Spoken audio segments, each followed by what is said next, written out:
नमस्कार, accuracy balance credibility हो ABC television. म सुशील खरेल। एबिसी टेलिभिजनको यो विशेष कार्यक्रममा यहाँहरू सबैलाई स्वागत छ। देशमा राजतन्त्र खत्म भएर लोकतान्त्रिक गणतन्त्र स्थापना भइसकेको छ। त्यसपछि थुप्रै परिवर्तनहरू हामीले देखिसकेका छौँ र यो परिवर्तन यत्तिकै आएको होइन, यसको लागि थुप्रै शहीदहरूले रगत पसिना बगाए, त्यसपछि मात्र यो स्थितिमा देश आइपुगेको छ।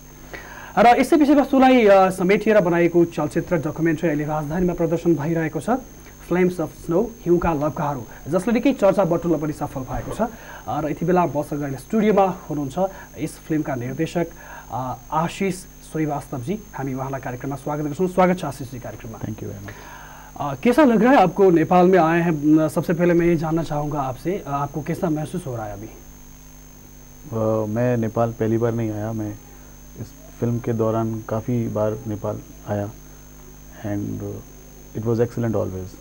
नेपाल फिल्म के लिए आए थे या फिर और फिल्म के लिए आया था। तो बहुत बार आए होंगे? हाँ, कई बार। तकरीबन 3 साल लगाए फिल्म खत्म होने में। ज़्यादा ही लगा बल्कि। और उस टाइम में आप बहुत जगह पे घूमे? हाँ, तकरीबन हर जगह। मतलब कहाँ पर गए थे इस फिल्म के शूटिंग के दौरान? हम रोलपा गए थे, हम डांग गए थे, पोखरा गए थे, सिंधोली गढ़ी गए थे, दुधौली गए थे, चितवन गए थे हम। जो स्टोरी का एक लाइन होता है, उस लाइन के लिए आप शर्ट्स ढूंढने के लिए चलते हैं वहाँ पर। जब एक पहले एक प्री प्लान होता है, हाइपोथेटिकल ऐसा जगह, ऐसा हुआ था, ये सब हुआ था, जब आप वहाँ पर पहुँचे तो वो देखने के बाद कैसा महसूस होता था आपको? महसूस जब रोलपा चले गए आप, वहाँ पर माओवाद ने जो किया था, जो युद्ध काल में, वो सब देखने के बाद कैसा महसूस होता था? It was unbelievable. बिल्कुल विश्वास नहीं होता है कि ऐसा हो भी सकता है, क्योंकि सिर्फ सुना था। और मैंने वर्मा जी के कांटेक्ट में जब मैं आया तो मैं उनसे सुनता रहता था कि वहाँ नेपाल में ऐसी एक क्रांति हो रही है। और लेकिन सुनना और देखने में बहुत फ़र्क था। मतलब जब हम यहाँ आए तो वो देख के ही पता लग सकता है, वो कोई इमेजिन नहीं कर सकता। मतलब जिसने देखा नहीं है वो नहीं सोच सकता कि ऐसा भी कुछ हो सकता है। कितना डिफिकल्ट था वो सब कलेक्ट करना और वो सब एक स्क्रीन पे लाना? कितना डिफिकल्ट था वो? डिफ़िकल्ट इतना ज़्यादा मैं नहीं कहूँगा था, क्योंकि ग्राउंड वर्क पूरा था। वर्मा जी की पूरी रिसर्च थी इसके ऊपर, इतने सालों का उनका एक्सपीरियंस था, तो उनको सारी चीज़ें मालूम थी। और हमें कोऑपरेशन मिला पार्टी से, इन द सेंस कि अगर हमें कहीं शूट करना है तो परमिशन मिल जाती थी, हमें पता लग जाता था वो जगह कहाँ है, कैसे जाएंगे वहाँ पे। तो वो इसलिए थोड़ा इजी हो गया, अदरवाइज़ बहुत मुश्किल हो सकता था और हो सकता ना भी हम कर पाते। तो वो एक बेनिफिट था हमें। और बाद में जो चैलेंज था वो पोस्ट प्रोडक्शन में था कि फिल्म में इतना कंटेंट था, इतना मटेरियल था और इतना सब कुछ हमको एक फिल्म में डालना था और ऑथेंटिक रखना था इसको। और साथ में इसको ऐसा भी ना लगे कि बिल्कुल ये कोई ट्यूटोरियल बन गया है और मतलब हम कोई किसी को पाठ पढ़ा रहे हैं। तो वो एक चैलेंज था कि इसको फिल्म को बड़ा पेसी रखना चाहिए, ताकि हम फिल्म लोग देखें और उसको मतलब कोई बोर ना हो, कोई मतलब किसी को ये ना लगे कि ये बिल्कुल मतलब प्रोपेगेंडा। और फिल्म रिलीज हो गई, अभी थिएटर पे चल रही है। अब कुछ दिन पहले जो युद्ध में शामिल थे उन लोगों ने भी ये फिल्म देखा, तो कैसा था रिएक्शन? वो लोग क्या कहें? और बाकी सब दर्शक से भी आप उनसे भी बात किए होंगे आपने, तो क्या कहा उन्होंने बाद में जब देखने के बाद? यहाँ पे तो हम पहले भी इसको दिखा चुके हैं, मतलब थिएटर में तो पहली बार हुआ है, लेकिन और जो हमें रिएक्शंस मिले थे वो बहुत ही कमाल के थे। और I mean as a documentary film maker it is a treat, I would say कि इट इज़ अनबिलीवेबल कि एक डॉक्यूमेंट्री को लोग पसंद करें और लोग और इतना हो जाए कि वो मतलब थिएटर तक पहुंच जाए। ये अपने आप में एक रिकॉर्ड है। मुझे लगता है कि इंडिया में तो ऐसा नहीं हुआ कभी कि कोई डॉक्यूमेंट्री ऐसे थिएटर में जाएगी और उसका एक पोस्टर लगेगा, बैनर लगेगा। तो ये हमने नहीं सोचा था। शायद हो सकता है नेपाली जो है उन्होंने भी नहीं सोचा होगा कि कोई पड़ोसी आके अपने सब्जेक्ट पर ये फिल्म बनाएगी। तो ये सब्जेक्ट किसने चूज किया और कैसे आया, सब ख्याल कैसे आया ये बनाने के लिए? देखिए, मैं एक फिल्म मेकर हूँ और फिल्म मेकर, कोई भी फिल्म मेकर होगा वो हमेशा अच्छे सब्जेक्ट की तलाश में रहेगा। और ऐसा कोई सब्जेक्ट हो जिस पे काम ना हुआ हो पहले, या अगर काम हुआ हो तो उस तरीके से ना किया गया हो जिस तरह से वो फिल्म मेकर करना चाहता हो। तो जब मैंने इस पूरे आंदोलन के बारे में मुझे जानकारी मिली और चीज़ें में कभी कोई फ़ोटो देख ली या कभी कुछ आर्टिकल पढ़ लिया, और वर्मा जी से जब अक्सर बात होती थी तो मेरे दिमाग में आया कि ये एक बहुत अच्छा एक है सब्जेक्ट है जिस पे एक फिल्म बन सकती है। This is a story that has to be told to the world. तो उस समय ये हमारा नहीं था कि ये फिल्म नेपाल को ध्यान में रख के बनाई जाएगी, लेकिन ये नेपाल की जो कहानी है ये बाकी जगह मतलब outside Nepal, of course India and plus two the western world, क्योंकि इस साइड की जो स्टोरी है मतलब जो रेवोल्यूशन में हमेशा दो तरफ की कहानी होती है। एक तरफ एक जो स्टेट होता है और जो रेवोल्यूशनरीज होते हैं, तो जो स्टेट वाली जो साइड की जो स्टोरी होती है वो ज़्यादातर पब्लिश्ड होती है क्योंकि वो उसके पास मीडिया होता है, उसके पास पावर होती है, सब कुछ होता है। मैं सही गलत की बात नहीं कर रहा हूँ, मैं बात कर रहा हूँ कि उस तरफ की स्टोरी वो स्टोरी जो होती है वो पब्लिश्ड होती है, तो सबको उस साइड का मालूम होता है। इंडिया में भी आपको ये मालूम कहीं भी होता है, जैसे युद्ध में तो एक साइड का ही आता है न्यूज़। हाँ, तो इस साइड की जो न्यूज़ थी वो हमेशा यहाँ के लोगों को तो मालूम थी क्योंकि there were various channels here. यहाँ का रेडियो था और कुछ यहाँ के जो लोग यहाँ के जो एक्टिविस्ट लोग थे वो लोग सब जानते थे, लेकिन ऐसा कोई पॉपुलर मीडिया में या कहीं पे कोई फिल्म या कोई ऐसी चीज़ नहीं थी जो एक जगह पे सब कुछ रखे and a film that could show this side of the story as well. तो इसलिए फिल्म को बनाने का दिमाग में आया था एंड जब ये शुरू हुई थी तो इतनी बड़ी नहीं थी फिल्म, ये बहुत छोटे कैमरे से एक शुरू करने की बात थी और उस समय नहीं पता था कि इस तरह हो जाएगा। बाद में कैसा मतलब ये सब चेंज हो गया? चेंज इसलिए हुआ क्योंकि शुरू में ये हुआ कि ये फिल्म को शुरू करना ही मुश्किल था क्योंकि दूसरा देश था जी। तो वहाँ जाना, पहली बात अपना बेस नहीं है, वहाँ पे प्रोडक्शन बेस नहीं है, कोई जान पहचान ही नहीं है। वर्मा जी की थी जान पहचान, लेकिन टेलीविजन और मीडिया में नहीं थी। मतलब ऐसा नहीं था कि कोई फिल्म मेकर, यहाँ के जो फिल्म इंडस्ट्री है उसमें हमारा कोई जान पहचान नहीं थी, तो हर चीज़ हमको खुद ही करनी थी। तो वो एक था, कॉस्ट फैक्टर था, किस तरह से आएंगे, लॉजिस्टिक्स क्या होंगी उसकी, वो प्रॉब्लम थी एक।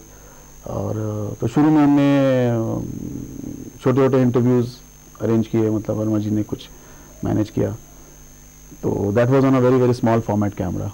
तो I realise that this will not work, maybe you know this content has a lot of value, we should do it on a good resolution format, तो शायद ये आगे तक भी हम ले जा पाएँ। तो हमने इसको हाई डेफिनेशन पे हमने इसको प्लान किया। आप एक डायरेक्टर है, ये सब काम खत्म होने के बाद, अभी आने के बाद, पब्लिकली आने के बाद कैसा महसूस हो रहा है अभी कि मैंने बहुत अच्छा काम किया है लाइफ में, ये मुझे करना चाहिए था, ऐसा क्या फील होता है अभी? अब ये काम तो किया है, कितना अच्छा है ये अभी तो, क्योंकि एक बहुत बड़ा दस्तावेज है, एक हिस्ट्री है। हाँ, ये मुझे कहा गया है कि दिस इज ये आर्काइवल का काम हो गया है एक तरह से, and I am happy to be part of it and whatever I have done in it, और जितना भी मैंने थोड़ा बहुत किया है इसमें, आई एम हैप्पी दैट मैं I was lucky to be part of it. Problem कितना था जब आप शूट के लिए चलते थे, परमिशन के लिए, ऐसा कुछ प्रॉब्लम झेलना पड़ा या नहीं पड़ा? आप जब लोग बहुत दूर तक? नहीं, हमने इसको बहुत लिमिटेड रिसोर्सेज में बनाया। हमारे पास हमारे पास टाटा सुमो गाड़ी थी, यहाँ पे हमने लिया था, और फिल्म में शुरू में दिखाया भी हमने उसको, उसमें एक तरह से, तो उसी में हम चलते थे और सुबह बैठ जाते थे 6 बजे और उसी में पूरे देश आप घूम गए उसमें ही? हाँ, जितना का उसी में घूमे हम।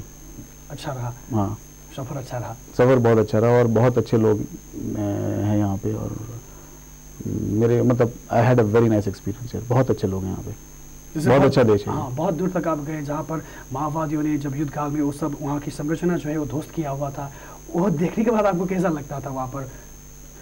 शुरू में तो मुझे बड़ा it was I mean sort of unbelievable कि कैसे हो सकता है, क्योंकि हमने कॉमरेड प्रचंड का इंटरव्यू कर लिया था पहले जी। तो उसमें जो उन्होंने बातें बोली थी वो कि तो बड़ा अनबिलीवेबल लगता था कि कैसे ये हो सकता है। लेकिन जब हम उन कैंप्स में गए, हम चितवन कैंप में गए जब, तो वो तो कोई इमेजिन नहीं कर सकता। मुझे नहीं लगता जो कोई भी इमेजिन कर सकता हो उसकी ऐसा भी हो सकता है। वेदर दिस इज राइट और रॉन्ग मैं उस पर नहीं कुछ कह रहा हूँ, क्योंकि मेरा वो एरिया नहीं है, ना मैं पॉलिटिशियन हूँ ना मैं कोई एनालिस्ट हूँ, मैं एक फिल्म मेकर के हिसाब से। और जो हमने देखा वहाँ पे और जो लोगों से सुना था, दिस वाज नेपाल में हो गया। लगता है इंडिया के लिए भी पार्ट है, इंडिया भी इससे मतलब कुछ सीखेगा क्या? मुझे इतना मालूम नहीं है इंडिया में कैसा होगा। मैं पढ़ता हूँ, I keep reading in India also, लेकिन वहाँ कैसे होगा, कब होगा, होगा भी कि नहीं होगा, या और जल्दी हो जाएगा या और ज़्यादा विग्रस होगा, ये मुझे नहीं पता है इसके बारे में।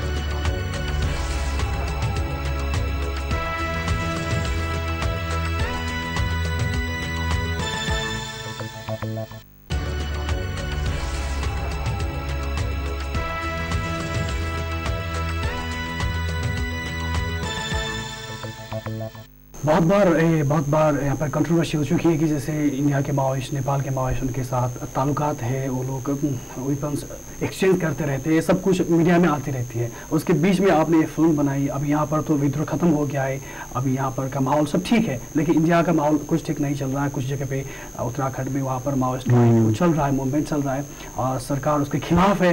तो इस हालात में आप लोगों ने ये फिल्म बनाई, वहाँ इंडियन गवर्नमेंट से आप लोगों को कोई प्रेशर नहीं था, क्या था?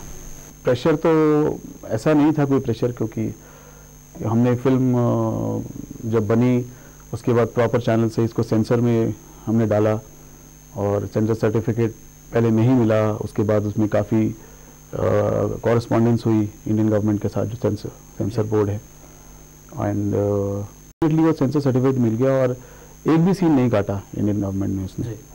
तो ये बहुत अच्छी बात थी और सिर्फ एक डिस्क्लेमर लगा है उसमें बस। जब नेपाल में रिलीज किया तो यहाँ पे सेंसर ने उसके 2 सीन काटे हैं। क्या था उसमें?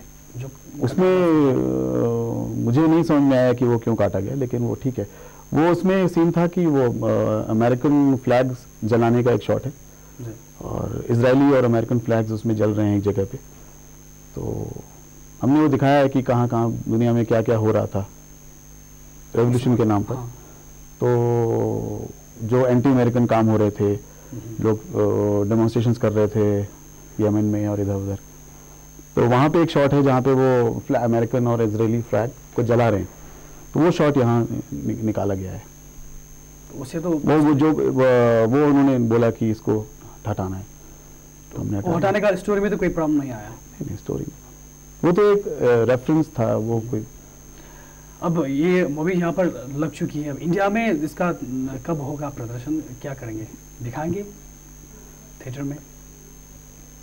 Theatre I really don't know, because as I told you कि अपने आप में एक हिस्ट्री है कि एक कोई डॉक्यूमेंट्री थिएटर में आई, और ये सिर्फ इसलिए आई क्योंकि मुझे लगता है नेपाल में लोग बहुत ज़्यादा इवॉल्व हैं, बहुत ज़्यादा, इंडिया से ज़्यादा इवॉल्व हैं। यहाँ पे डॉक्यूमेंट्री और लोग देख सकते हैं। यहाँ पे मैंने लोगों को न्यूज़पेपर्स ज़्यादा पढ़ते देखा है। Everybody is very very updated on the news. ये मैंने इंडिया में इतना नहीं देखा। वैसे भी अब यहाँ पर माओइस्ट गवर्नमेंट में भी आ चुकी है। ये सब देखने के बाद कहीं ऐसा लगता है कि जो अभी विद्रोह कर रहे हैं जहाँ पर भी, या इंडिया में हो या फिर किसी और देश में, वो ये देखकर सीख जाएंगे कि मतलब किस तरह से आगे बढ़ना है, कैसे करना है। तो इस हिसाब से कई मुश्किलें आ सकती हैं। अब मुश्किलें आने को तो आ सकती हैं, मुझे नहीं मालूम, लेकिन मैं ये जितना मुझे इन 3-4 सालों में समझ में आया, या बल्कि 2006 ऑनवर्ड्स जब से हम फिल्म बना रहे थे, जितना मुझे समझ में आया है वो ये है कि जिसको सीखना है वो फिल्म के भरोसे नहीं बैठेगा, वो सीख लेगा अपने आप। अच्छा। तो फिल्म हो सकता है लोग कहें कि ये कैटलिस्ट है, तो हो सकता है हो, लेकिन जहाँ आंदोलन होना है वो फिल्म की वजह से नहीं होता है। आंदोलन की अपनी वजहें होती हैं, अपने उसके फैक्टर्स होते हैं, अपने कैटलिस्ट होते हैं। तो आई डोंट थिंक सो कि फिल्म कहीं पे आंदोलन छिड़वा पाएगी।